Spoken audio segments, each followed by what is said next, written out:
Hello everybody and welcome back to another episode of Ben the Human Plays Vagrus the Riven Realms. We've gone over to Crystal. I wasn't able to find the necklaces in Larnak. I think it might be in it might be in Kochar. I'll have to poke around off camera and see if I can find those necklaces. Otherwise we can just stumble across them as we're exploring as well, while we're looking for the coffee beans too. But we're gonna move Finderath's quest along.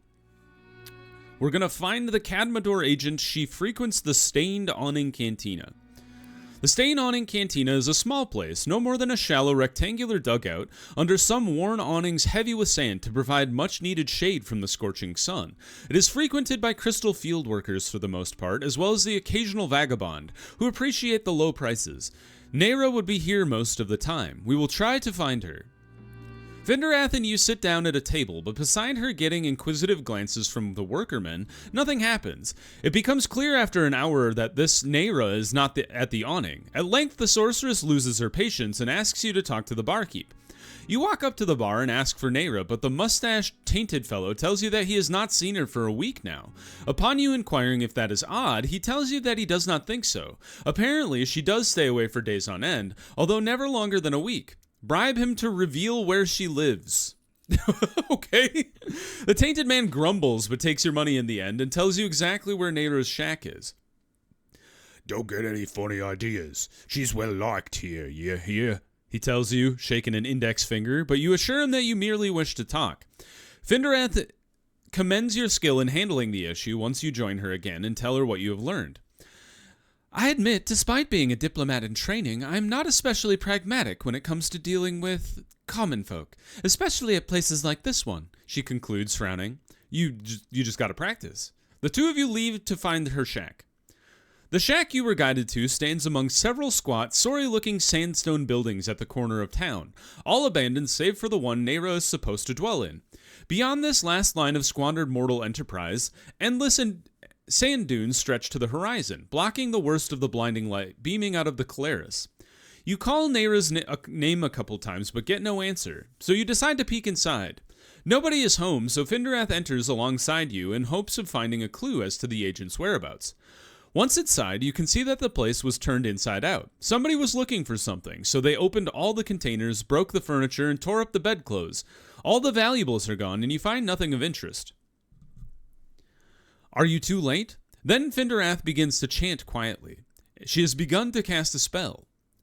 Once the last word of the spell is uttered, Finderath's eyes start to glow with a bluish arcane light.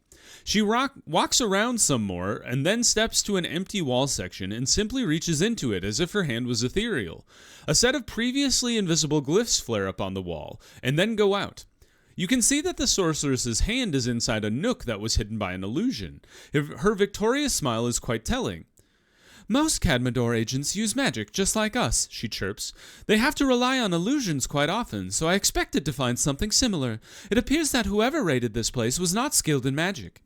She hauls out several small boxes replete with coins, jewelry, and valuables, probably the agent's emergency stash. There is also a note on a piece of parchment with the text written in Draconic. It's code, Finderath tells you. Obviously left for other agents. Luckily, my training also includes, well, I can probably decipher this. This has to be the Flavo Calaris, I think, she points at a section. The eastern reaches of the Yellow Crystal Forest. I think that's where her safe house is. You know that the inside of a Calaris is deadly due to the unbearable heat that can cook people alive, and the searing light that can blind anyone in a matter of minutes. You share your worries with Finderath. It's risky, all right. We could use magical protection. It's doable. There are heat-shielding magic crystals. Nevertheless, I don't like this at all. Let us hope that she merely retreated to her hideout and that she's safe. Before leaving the shack, you have to decide whether or not you take the stash. She might not need that, but I don't cherish the idea of robbing her. Take the stash. We've got jewelry, simple jewelry, treasure, tablets, jade figurines, marble statuette. No tribal trinkets, unfortunately. Leave the shack and walk back to the Comitatus. And some insight. Okay, so we have to go into the Calaris. We have all the gear. We've been going in and out of the Calaris for forever now. Let's go ahead and rest. Yeah, we'll just do normal sleeping on the ground. Exchange for news. And then we will leave the eastern edge. Okay. So we want to put on our goggles. We want to put on our shielding crystal. So I'm guessing it's here? But we'll find out. No. Okay, could be anywhere in here. How about here? Nope. There? Done. If Finderath figured it correctly, Nayra's hideout should be in this area. Unfortunately, it is difficult to scout out this place because of the limitations of your heat shielding crystal's range. We will comb the area thoroughly. It will take time. Good news is I've already used all of my movement, so we'll just force march our way out of here. Time goes by at an excruciatingly slow pace as you move from one crystal formation to the next, trying to find anything resembling a den or a hideout. We succeed! Irafans is kind to you on this day. After a few hours of searching every nook and cranny under the scorching sun, your crew finds the narrow entrance of a cavern beneath a huge crystal formation. The musky scent of reptiles hangs heavy in the air. What? Reptiles? Enter the darkness. Alright, Finderath must come along, and we can only take 5 people. If we take 5 people, I think we would like to take you two, and then you two. Maybe Garrick this time? Or you know what? We should take Harvick because he can operate pretty well on his own without anybody guarding him. Let's try these guys.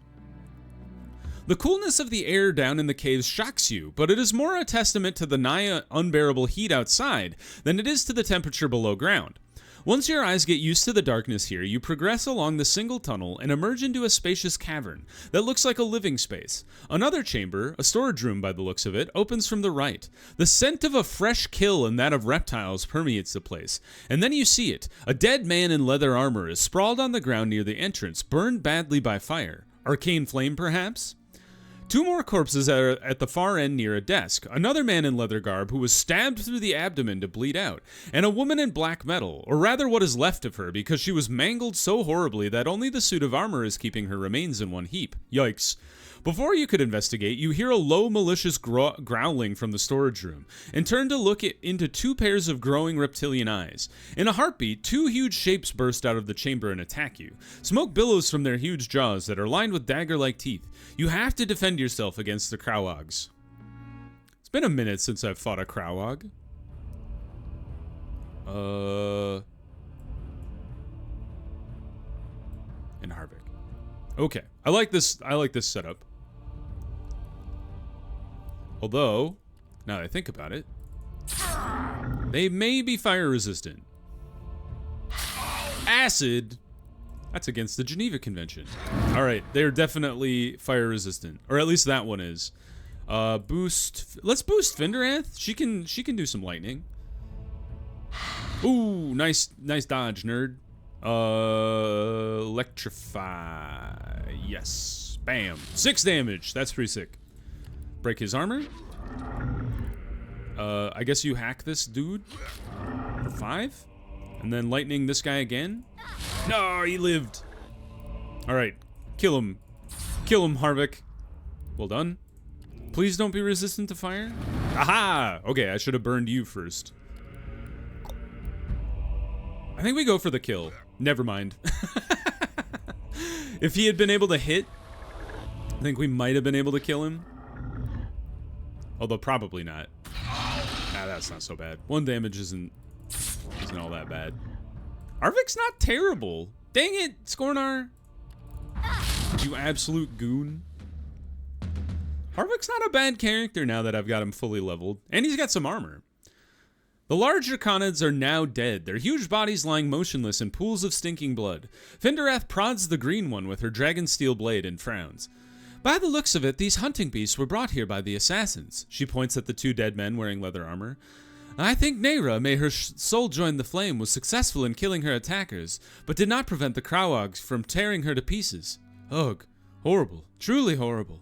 You ask her if she believes that Nayra had the time to leave a message to fellow agents before she got cornered here. I'm glad we took her stuff, if she died. That's something we should definitely look into, the sorceress nods. You take a good look at the chambers. Where would you like to investigate? Well, let's check her corpse first. Oh, God.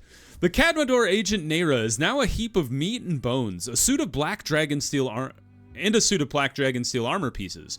That is worth quite a lot, even in its sorry state, as does her sword. Although your stomach is upset by poking around in the gory pile, you fish out a scroll case that the agent kept attached to her belt. Inside the container is a note written hastily in Draconic. Finderath narrows her eyes as she takes a long look at the words. Another coded message, a tad more complex, but... She frowns and then pouts. Then after a few seconds, she smiles. Ah, I got it. The consonants are the previous one in our alphabet, and the vowels are the next one. So... She spends some time scribbling words beneath the ones on the parchment. At length she nods with satisfaction.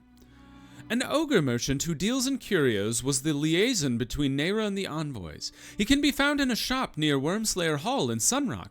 She pockets the note and smiles with almost childlike glee. We have a heading, Vagrus. I mean, apologies, you are the one with the headings, but I would really like to get to this ogre merchant if you don't mind.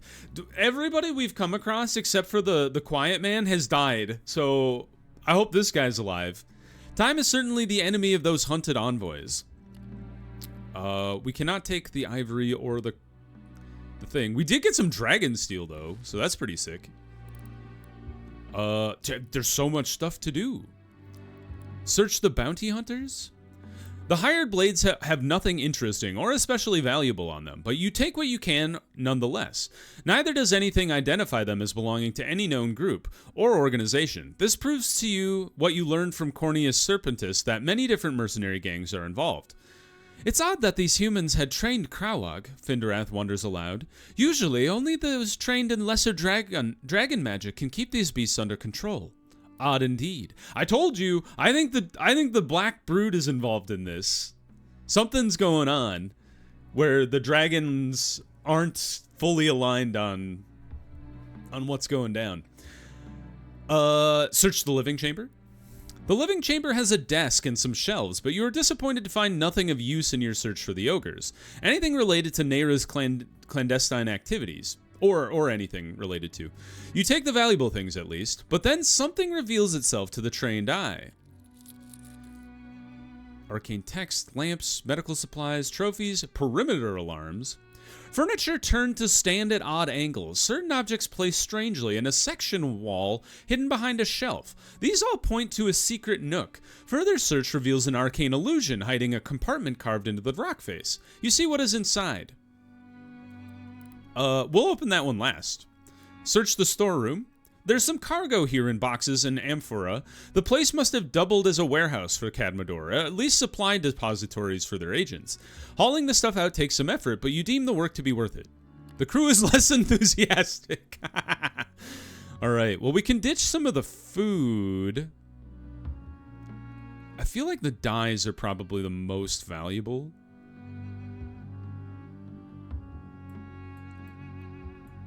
This is all stuff I took to go to Torzag's, unfortunately, so I'm like unable to get as much of this as I'd like. We're down to 7 days worth of food. If we kept on going to Lumen, we could probably make another one work. Let's grab the bright kelp. I think I can make that work. Me getting greedy. Oh, sick, we got firebombs. Use magical scrying on the cave. The scrying spell reveals a secret compartment carved into the rock face of a far wall, hidden by glyphs maintaining an illusion. We open it. The compartment is small. There are only 3 items inside. A beautiful necklace that you pocket, an opal dragonstone, and a ledger written in Draconic that Finderath takes and begins to leaf through immediately. It appears that Nera was making her own inquiries about the assassins, especially their employer, she says after a while. I only looked for the last few entries, but she was convinced that a small-time merchant named Gaharis in Devon's Shadow Bazaar is somehow connected to the hired killers, a sort of middleman. You tell her that this could lead to her closer to finding those responsible, to which she nods. Nera thought that this Gaharis might disappear if the Conclave's supporters begin to look into who hired the assassins. If we do this, we should do this before we do anything else. You will think about it. Nothing else. Well, we're going to go to Devon because we have to go to Sunrock anyway, so maybe we should do that on the way. You leave the cavern and emerge back into the searing heat and blinding light of the Colaris. The Comitatus soon lunges into motion and Finderath joins you at its head.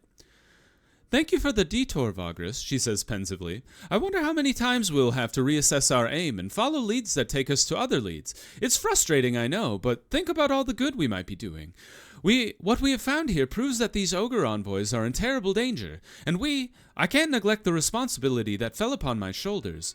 And I appreciate your willingness to share the burden. She flashes a kind smile and returns to her duties under the heat shield. The journey continues. Gained loyalty. All right, let's get out of the Colaris here. Let's take off our crystal. Swap back to our tents here. And then we'll rest.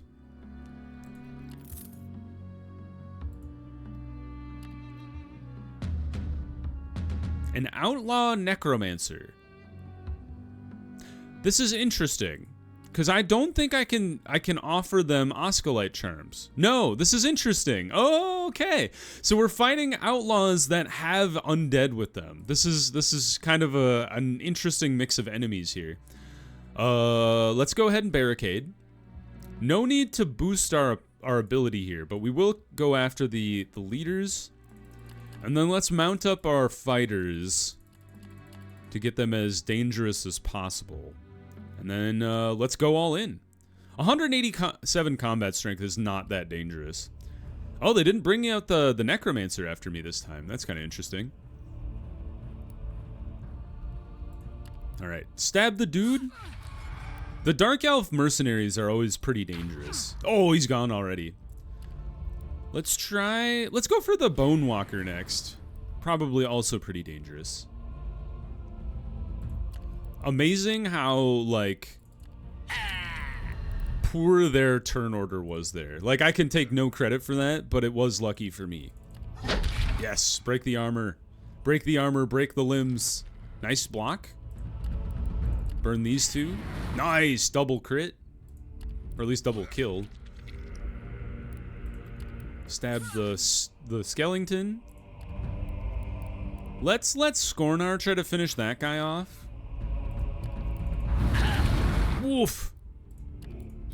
Nice. Way to go, team. I don't think we took any damage. We barely got hit. Owned. Retreating. No. Pursue. Dead. And we only got one wounded person. That was pretty sick. Let's give our people time to heal up. Yes. I don't think we lost anybody. Dude, perfect combat? Fudge. That's okay. We didn't really need all this stuff. We got some bones out of it.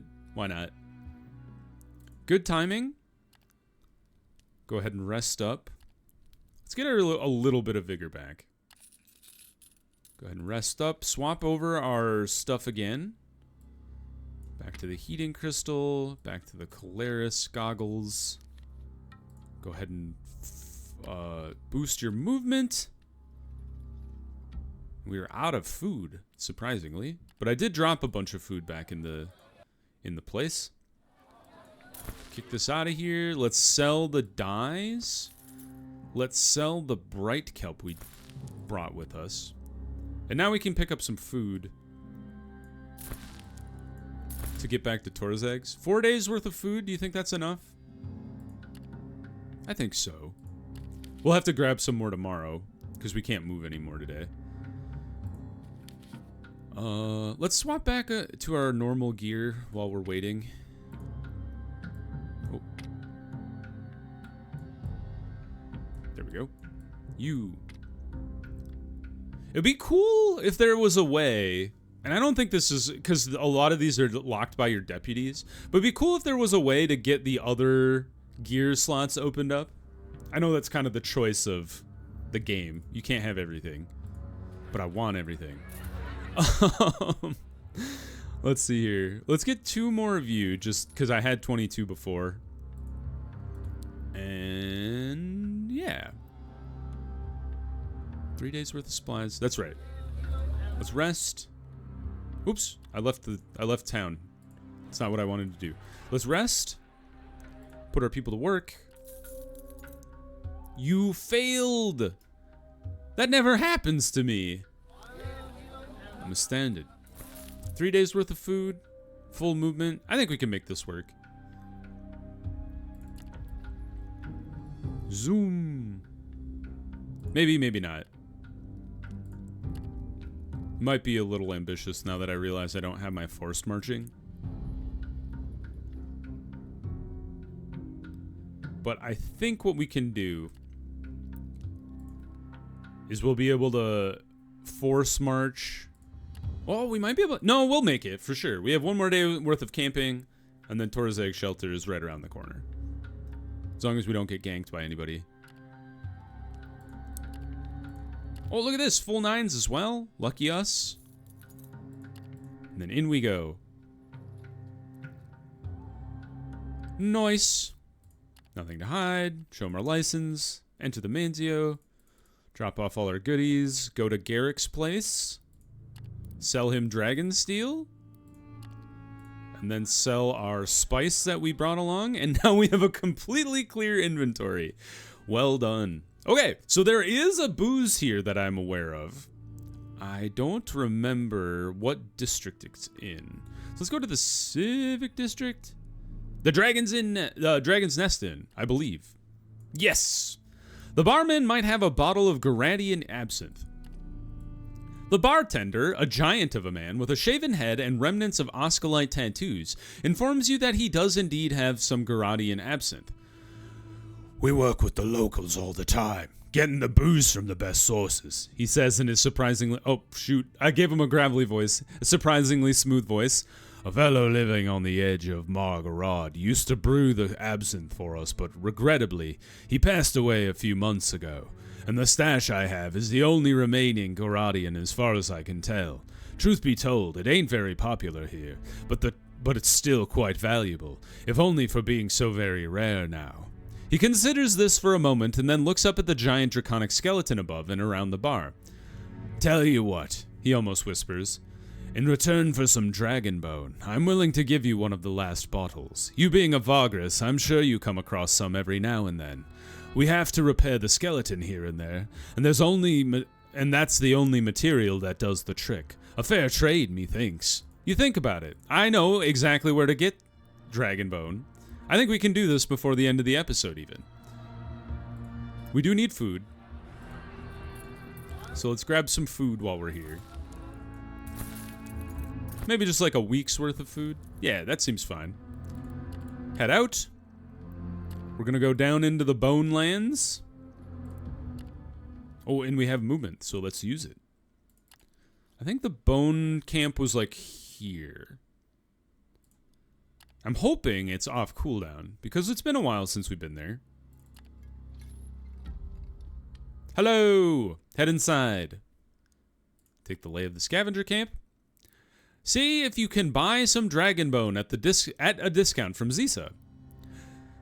Zisa is sitting beside a campfire when you approach her, nursing a small bowl of broth. She looks up at you when you make the request. Of course, we can't sell it to you often, mine, but we'll make an exception now and then. After what you've done, it is only fair, I think. She says, smiling, revealing a sharp teeth behind her pale visage. Buy some dragon bone at a discount. Thank you. Goodbye. It's exactly what we wanted. That's like half the cost of what it normally costs, I think. Which is pretty sick. That you can get it that cheap. Whee! All the way back to Torzag's. We will smuggle inside via the tunnels. And then we go to the Temple District. I forgot where it was. It was the Civic District, that's right. Dragon's Nest. Discuss the trade of Garadian absinthe with the barman. The barman's offer is to trade a bottle of Garadian absinthe for a sack of dragonbone. Are you willing to make the exchange? I am. Trade dragonbone for the absinthe. You hand over the dragonbone to the huge bald fellow behind the bar, and he gives you a thick glass bottle. It is full of a turbid-looking green liquid. Now you just have to return to Grath with your prize. Good job, team. We did it. All right, I think that's half the bottles obtained. Yep. Take it back. Take the bottle back. So we have to find Makrathar's spirit. And we have leads on the Aqua Infernus. We need coffee for that. And then we need to trade bone necklaces for the bottle of Ulalud.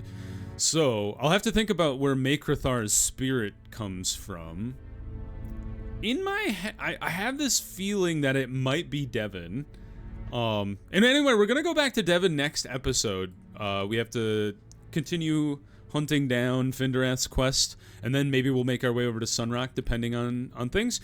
But for now, if you guys enjoyed the episode, please click the like button. It helps me out a lot. If you want to see more episodes of Vagrus, the Riven Realms, or the other videos I have going on the channel, subscribe to the channel. Make sure you have your notifications on so you know when the next videos go live. But until next time, everybody, I hope you had a good one, and I'll see you in the next video. Bye-bye, everybody!